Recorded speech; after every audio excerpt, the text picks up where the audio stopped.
Assalamualaikum warahmatullahi wabarakatuh. Kami dari kelompok 7.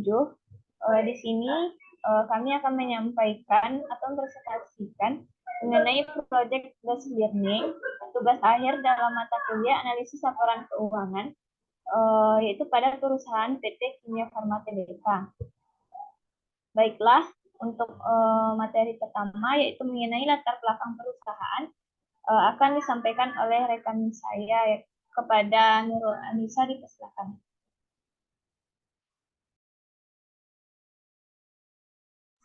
Baiklah, terima kasih kepada moderator.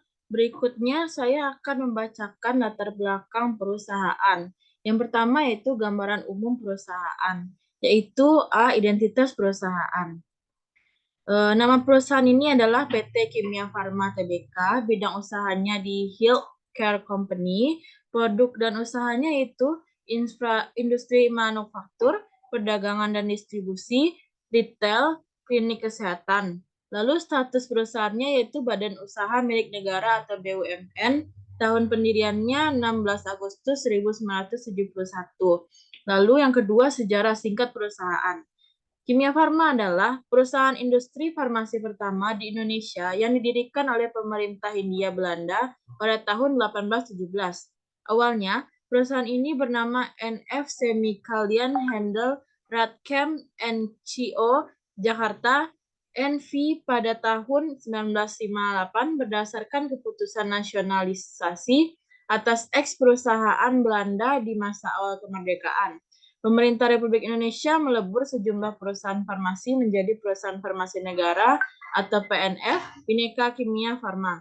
Kemudian pada 16 Agustus 1971, bentuk badan hukum PNF diubah menjadi perseroan terbatas sehingga nama perusahaan berubah menjadi PT Kimia Farma Persero pada tanggal 4 Juli 2001. PT Kimia Farma Persero kembali mengubah statusnya menjadi perusahaan terbuka PT Kimia Farma Persero Tbk. Dalam penulisan berikutnya disebut perseroan. Bersamaan dengan perusahaan tersebut, perseroan telah dicatatkan pada Bursa Efek Jakarta dan Bursa Efek Surabaya. Sekarang kedua bursa telah merger dan kini menjadi Bursa Efek Indonesia.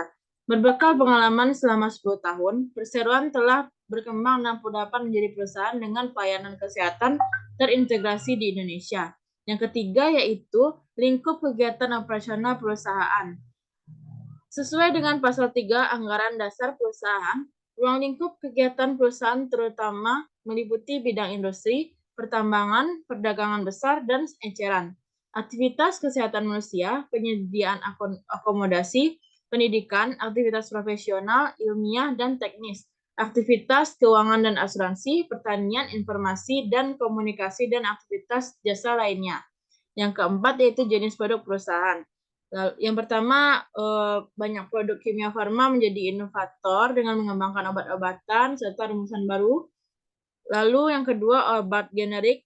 Lalu ketiga, memproduksi sediaan farmasi, yaitu obat, bahan obat, obat tradisional, dan kosmetika. Yang keempat, memproduksi alat kesehatan dan bahan kimia. Yang kelima, produksi minyak nabati, yodium, dan garam-garamnya. 6, memproduksi produk makanan dan minuman. 7, memproduksi pengemas dan bahan pengemas. Yang kelima, struktur pemilikan dan struktur modal pemilik.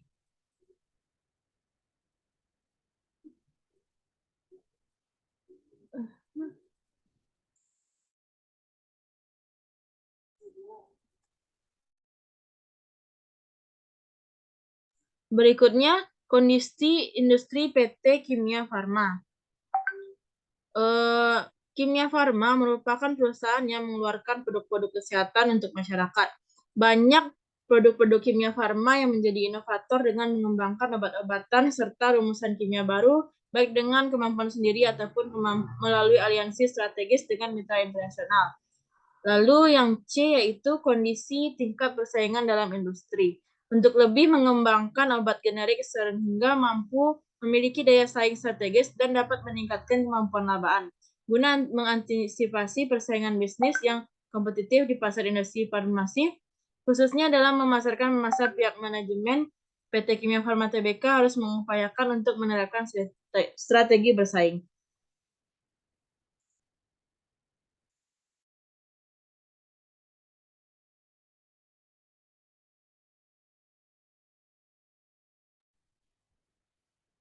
Baiklah, materi selanjutnya akan mengenai tata kelola perusahaan akan disampaikan oleh saya sendiri.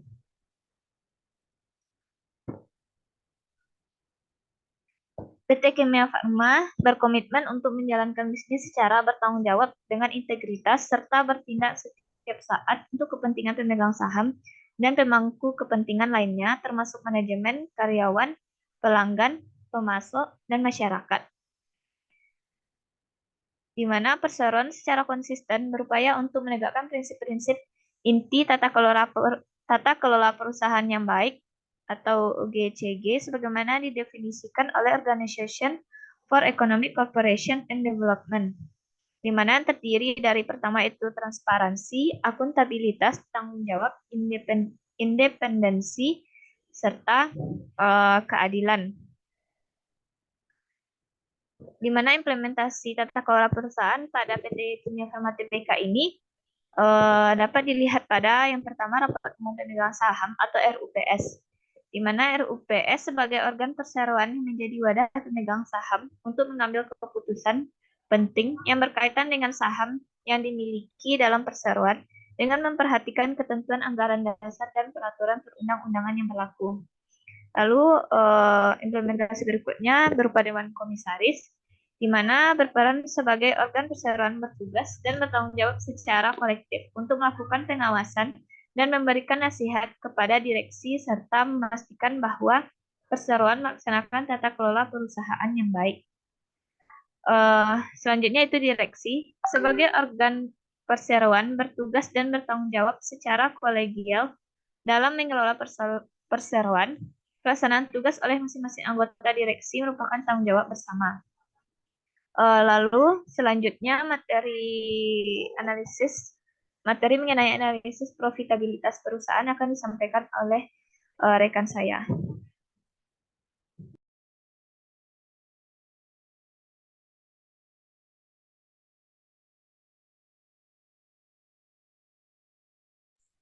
Selanjutnya, saya akan membacakan analisis profitabilitas perusahaan. Yang pertama yaitu ROI atau ROA dan ROE. Kesimpulannya yaitu, dari tahun 2017 sampai 2021, tingkat pengembalian investasi PT Kimia Farma Tbk, baik dalam investasi pada aset maupun investasi pada modal, mengalami fluktuasi atau turun naik, serta presentasi yang masih tergolong rendah. Hal ini menunjukkan bahwa perusahaan kurang konsisten dalam mengelola dan mengendalikan investasi yang dimilikinya untuk mendapatkan maksimum profit. Dapat dilihat dari grafik yang disajikan, rasio ROA dan ROE mengalami fluktuasi. Namun kenaikan yang tinggi di tahun 2018, hal ini menjadi risiko bagi perusahaan. Di mana tantangan yang muncul bagi perusahaan di sini yaitu apakah perusahaan dapat mengimbangi kenaikan aset yang dimiliki perusahaan dengan mengembangkan laba optimal atau malah kinerja turun. Untuk menjawab hal tersebut dapat dilihat pada tahun 2019 di mana perusahaan tidak menunjukkan kekonsistenan pengelolaannya sehingga terjadi penurunan dalam memanfaatkan investasinya dan dalam bentuk aset dan modal sehingga kenaikan aset dan modal pada tahun 2019 tidak diiringi dengan peningkatan laba bersih yang tinggi juga. Hal ini dapat disebabkan seperti inkonsisten pengelolaan dan efek pandemi. Artinya pada tahun 2019 kinerja perusahaan kurang baik dalam memanfaatkan investasi yang dimilikinya dan menghasilkan laba tahun berjalan dengan optimal.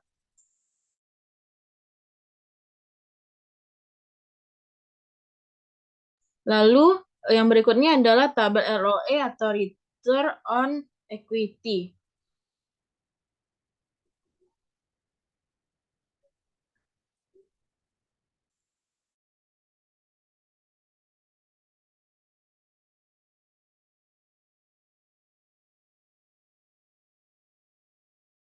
Lalu saya akan melanjutkan. Lalu yang berikutnya akan dibacakan oleh rekan saya Nabia Khairani. Kepada Nabia dipersilakan. Baiklah, dilanjutkan materi selanjutnya yaitu masih merupakan analisis profitabilitas tadi, yaitu mengenai analisis kinerja operasi dengan pendekatan laba dan beban. di mana apabila kita lihat persentase gross profit margin dan cost of goods sold terhadap persentase penjualan, dapat disimpulkan bahwa perusahaan cukup konsisten dalam pengelolaan harga pokok penjualannya. Hal ini terlihat dari peningkatan yang konsisten dari penjualan dan diikuti dengan peningkatan yang konsisten dari HPP, walaupun terjadi peningkatan yang berfluktuasi. Oleh karena itu, perusahaan cukup konsisten dalam mengendalikannya. Rekomendasi untuk analisis ini yaitu PT Kimia Farma Tbk harus selalu mengefisienkan beban yang harus dikeluarkan dalam hal harga pokok penjualan, dan peningkatan terhadap harga pokok penjualan harus sebanding dengan peningkatan penjualan yang akan berdampak pada penilaian investor nantinya, sehingga mampu menghasilkan gross profit margin yang tinggi. Lalu berikutnya itu bisa kita lihat persentase operating profit margin dan beban pendapatan usaha lainnya terhadap persentase gross profit margin, di mana dapat kita simpulkan berdasarkan analisis tabel tersebut bahwa kinerja operasi PT Kimia Farma Tbk cukup bagus. Hanya saja pada tahun 2019 perusahaan kurang efisien dalam mengendalikan beban-beban membentuk laba operasi perusahaannya, serta juga ada komponen non-recurring yang cukup besar dalam membentuk laba untuk tahun 2019 yang harus diperhatikan oleh manajemen dan investor guna memprediksi laba di masa depan. Rekomendasi untuk analisis ini yaitu PT Kimia Farma hendaklah bisa mengendalikan komponen membentuk labanya, terutama beban guna memprediksi laba masa depan, serta lebih konsisten dalam pengelolaan beban guna menghasilkan laba operasi dengan grafik cenderung meningkat dan tidak berfluktuatif. Lalu selanjutnya yaitu persentase pre-tax profit margin dan penghasilan beban keuangan terhadap persentase operating profit margin, di mana dapat kita simpulkan berdasarkan tabel bahwa hasil rasio dari margin laba sebelum pajak selama tahun 2016 sampai 2020 mengalami kenaikan dan penurunan, di mana terjadi penurunan drastis pada tahun 2019 dikarenakan kenaikan biaya keuangan dan kontribusi penghasilan keuangan yang relatif kecil, dan juga tidak begitu mempengaruhi kenaikan laba sebelum pajak yang dihasilkan perusahaan, sehingga laba sebelum pajak sedikit mengalami penurunan karena penghasilan keuangan tidak mampu menutupi beban keuangan yang dikeluarkan perusahaan. Rekomendasi untuk analisis ini yaitu sebaiknya PT Kimia Farma dapat mencari alternatif lain sebagai bentuk penghasilan keuangan, sehingga gap atau jarak antara beban keuangan dan penghasilan keuangan tidak terlalu besar. Selanjutnya itu presentase net profit margin dan pajak penghasilan terhadap presentase pre-tax profit margin, di mana dapat kita simpulkan berdasarkan tabel bahwa peningkatan laba sebelum pajak akan diikuti dengan peningkatan pajak penghasilan perusahaan yang bermuara pada laba setelah pajak, sehingga peningkatan laba sebelum pajak akan berdampak pada beban pajak penghasilan dan juga berdampak pada laba setelah pajak. Selain itu, fluktuatif dari laba bersih atau laba setelah pajak juga akan berdampak pada penilaian investor akan kemampuan perusahaan pada penilaian kinerja perusahaan serta pengelolaan atau pengendalian aktivitas perusahaan. Selain itu, pada tahun 2019 yang terdapat komponen non-recurring juga akan berdampak pada peramalan atau prediksi masa depan. Rekomendasi untuk analisis ini yaitu PT Kimia Farma Tbk hendaknya bisa mengendalikan aktivitas perusahaannya dan memaksimalkan komponen-komponen membentuk laba guna prediksi laba di masa depan atau laba yang persisten. Hal ini juga menjadi perhatian untuk investor dalam berinvestasi. Lalu kesimpulan dari analisis kinerja operasi dengan pendekatan laba dan beban ini ialah berdasarkan analisis profitabilitas yang dilakukan dengan membedakan 4 komponen laba, yakni gross profit margin, operating profit margin, pre-tax profit margin, net profit margin, menunjukkan bahwa kemampuan perusahaan dalam menjalankan kegiatan operasionalnya cukup baik. Hal ini dapat dilihat dari pengelolaan beban yang dilakukan PT Kimia Farma Tbk dapat dikatakan cukup efektif dan efisien, di mana peningkatan penjualan yang terjadi tahun 2016 sampai 2021 Namun di tahun 2019 sampai 2021, perusahaan tidak bisa menekan penurunan beban berbeda dengan tahun sebelumnya atau terjadi ketidakefisienan beban. Selain itu, hal yang juga menjadi perhatian yaitu adanya pendapatan lain-lain yang menyumbang cukup besar dalam laba tahun 2018 yang menyebabkan laba tahun tersebut mengandung komponen non-recurring. Secara keseluruhan, dengan melihat net profit margin yang dihasilkan perusahaan sangat baik dalam menghasilkan laba atas penjualan selama 5 tahun terakhir. Lalu rekomendasi untuk analisis kinerja operasi ini ialah perusahaan hendaknya harus dapat menjaga dan melakukan kontrol tetap dalam pengelolaan komponen pembentuk laba, terutama beban. Perusahaan tentu berkeinginan untuk meningkatkan operasional agar mendapatkan maksimum profit. Namun perusahaan juga harus memperhatikan risiko yang ditimbulkan dalam mengambil sebuah keputusan. Seperti halnya di tahun 2019 dan 2020, peningkatan pinjaman bank yang terjadi akan berdampak pada peningkatan beban bunga pinjaman yang harus dibayarkan. Dengan kebijakan yang diambil, yakni melakukan pinjaman ke bank, perusahaan sebaiknya memperhitungkan kos dan benefit dari pinjaman tersebut. Misalnya, apabila perusahaan melakukan pinjaman di bank untuk mendukung operasional, sebaiknya digunakan untuk membeli aset non-lancar, sehingga biaya-biaya yang dikeluarkan dapat terbayarkan dengan mendapatkan pengembalian atas investasi tersebut, dan juga akan menambah komponen pendapatan dalam laporan laba rugi, sehingga laba yang maksimal dapat tercapai. Selain itu, dalam meningkatkan net profit margin tentunya harus meningkatkan penjualan. Dengan demikian, peningkatan juga harus diikuti dengan pengontrolan beban-beban dengan ketat, yaitu dengan cara melakukan review atas pengeluaran untuk beban-beban dan memangkas biaya yang inefisien. Baiklah, untuk materi analisis pemanfaatan aset akan disampaikan oleh rekan saya Nurul Anissa.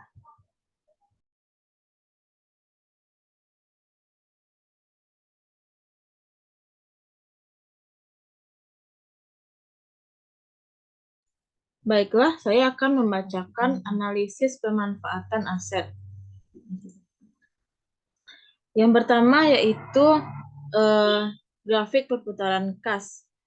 Berdasarkan tabel dan grafik di atas, kas berputar pada tahun 12,87 kali untuk tahun 2021 yang mana lebih cepat dari tahun sebelumnya yaitu 7,67 kali. Satu kali perputaran kas adalah mulai kas diterima sampai kas tersebut dibayarkan kembali. Jika dilihat dari segi waktu, kas dipegang rata-rata 27,98 hari pada tahun 2021. Secara umum, perputaran kas perusahaan tidak terlalu tinggi dan tidak terlalu rendah, masih relatif aman. Jika perputaran kas tinggi menunjukkan dalam keadaan kesulitan keuangan, sedangkan jika terlalu rendah menunjukkan kas tersimpan. Yang kedua, grafik perputaran piutang kas atau account receivable. Dari tabel dan grafik di atas, didapat perputaran piutang usaha perusahaan tahun 2017 sebesar 6,12 kali dalam satu tahun dan angka ini mengalami peningkatan tahun 2018 sebesar 6,47 kali. Sempat turun tahun 2019 sebesar 5,46 kali dan kembali mengalami kenaikan pada tahun 2021 sebesar 7,41 kali. Hal ini menunjukkan untuk tahun 2021 piutang mampu menghasilkan penjualan 12,87 kali dalam setahun. Semakin cepat piutang berputar, periode penagihannya semakin berkurang. Untuk tahun 2021, piutang beredar hanya dalam waktu 27,98 hari. Jauh lebih baik dari jangka waktu optimum 30 hari sesuai syarat pembayaran N,30. Dapat kita simpulkan bahwa pengendalian piutang usaha semakin efektif. Lalu, grafik perputaran persediaan. Berdasarkan rasio di atas, terlihat tingkat perputaran persediaan tahun 2021 sebesar 3,29 kali dalam satu tahun, atau waktu yang dibutuhkan sediaan mulai dari pembelian bahan baku sampai sediaan terjual 109,49 hari. Rasio pada tahun 2021 ini mengalami peningkatan dari tahun sebelumnya, yaitu 3,39 kali, tahun 2017 2,93 kali, tahun 2018 dan 2,37 kali tahun 2019 serta 2,39 tahun 2021. Hal ini menunjukkan kinerja pengelolaan persediaan mengalami peningkatan yang ditunjukkan dengan semakin cepatnya barang terjual sehingga investasi tidak terlalu lama dan bertahan pada sediaan.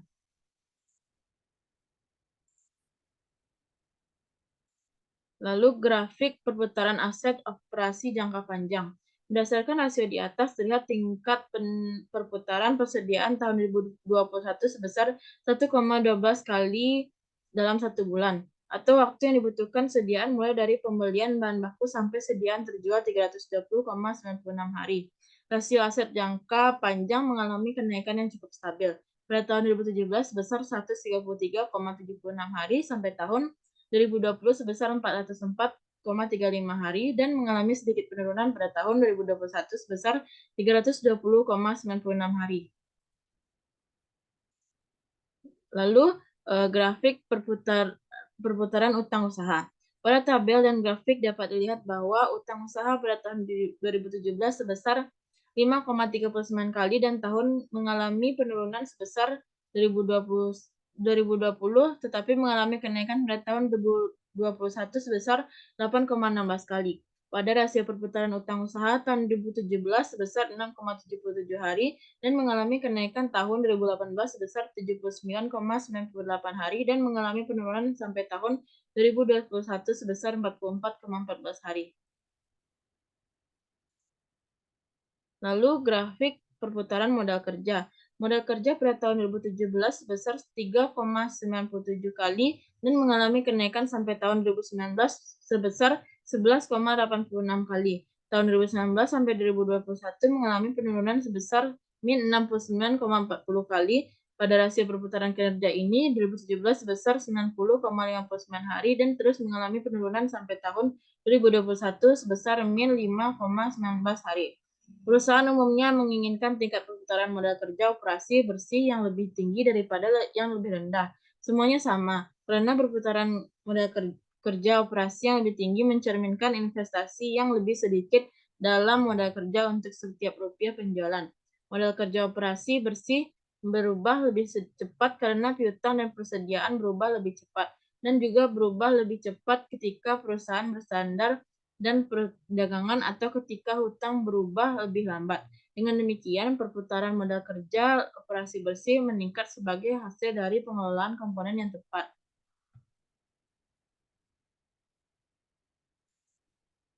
Lalu grafik perputaran total aset. Pada tabel dan grafik terlihat perputaran aset total cenderung mengalami penurunan sampai tahun 2021. Semula tahun 2017 mengalami 1,3 kali turun sampai 2021 sebesar 0,73 kali.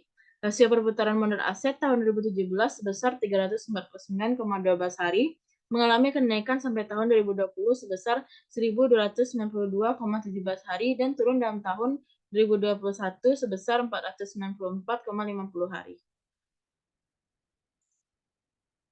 Berikutnya analisis kredit yang akan dibacakan oleh rekan saya.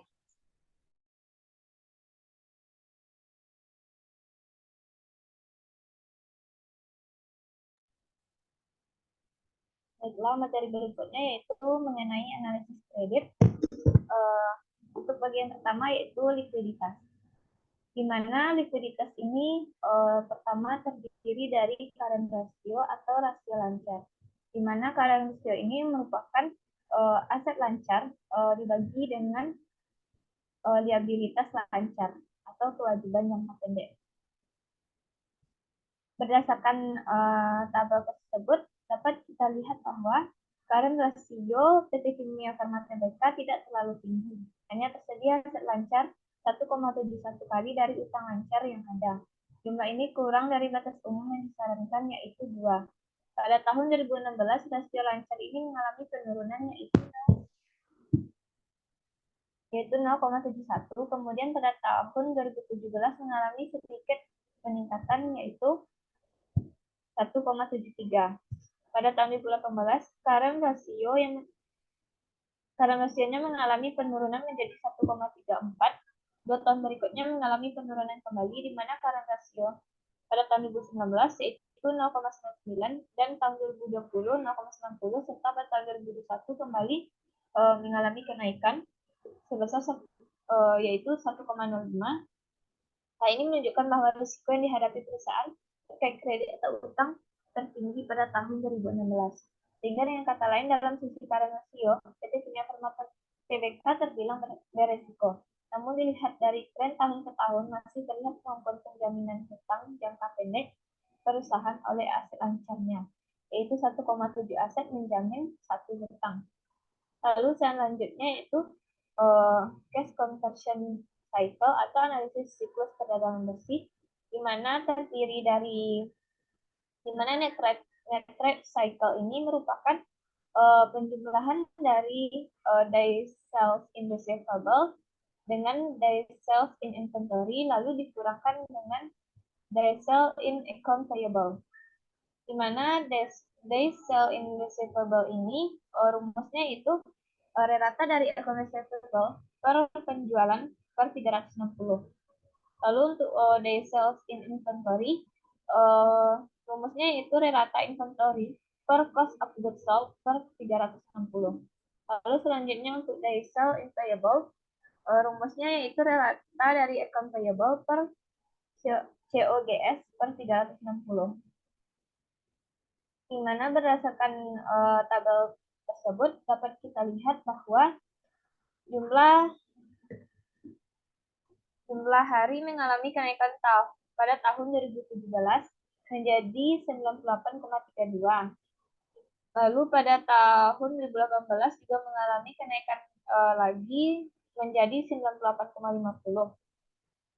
Selanjutnya pada tahun 2019 dan 2020 juga mengalami peningkatan menjadi 139,25 hari dan 142,83 hari, serta mengalami penurunan pada tahun 2021 menjadi 113,94.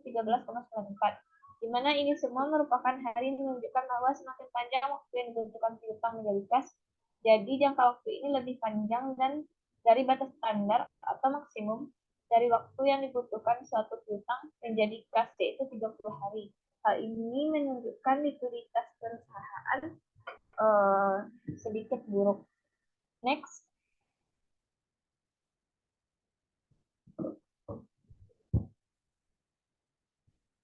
Selanjutnya yaitu quick ratio.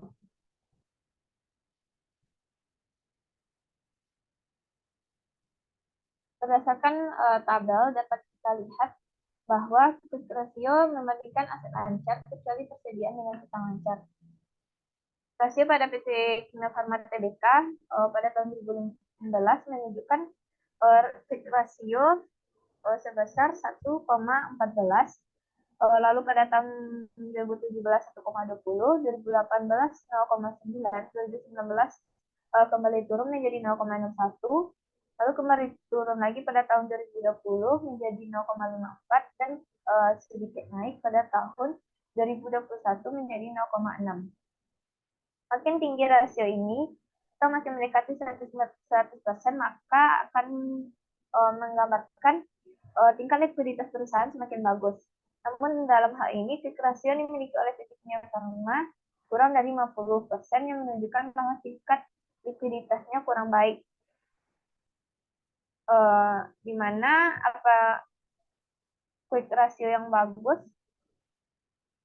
menurut pendapat Bambang Rianto, yaitu kurang dari 1:1 atau 1% dianggap kurang baik tingkat likuiditasnya.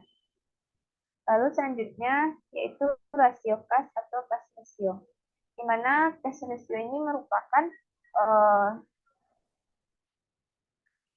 hasil bagi dari kas dan setara kas per viabilitas lancar. Di mana berdasarkan tabel tersebut dapat kita lihat bahwa tingkat likuiditas PT Kimia Farma Tbk dipandang dari sisi cash ratio mempunyai tingkat likuiditas yang kurang baik.